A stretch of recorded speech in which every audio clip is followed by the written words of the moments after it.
Hi, we're going to quickly revise AS26 intangible assets like software, etc.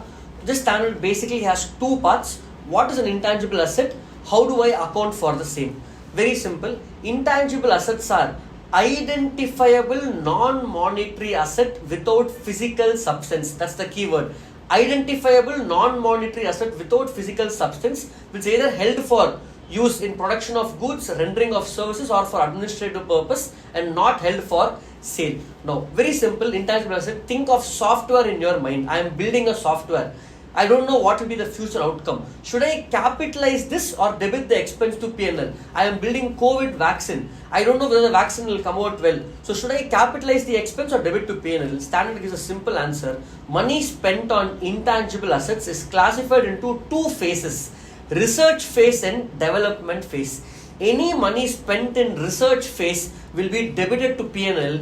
Any money spent in development phase will be capitalized. So what do you mean by this? Research phase means I'm trying to find out if something is possible. For example, Elon Musk tried to build this Neuralink chip. For 10 years, he tried to know if it's possible to implant a chip and connect.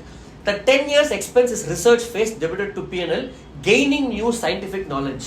Now recently Elon Musk announced that yes, the chip is implanted in a person's head. He is able to interact with the system. But immediately I can't go and get that chip.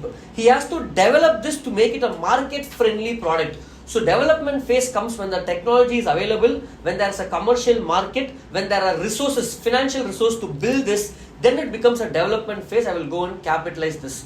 What are the other few points in AS26 intangible assets? First, the life for intangible asset, useful life is default taken as 10 years. If question is silent, take 10 years. But can it be more than 10? Yes. Less than 10 also? Yes. Here we don't call it depreciation, we call it amortization happens for 10 years. Next, what is the residual value for an intangible asset?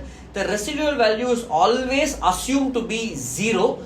Later, if you want to make it more than 0, you can revise it and keep it more than 0. So this is about AS26. AS26 also has one small point called intangible items, not intangible asset.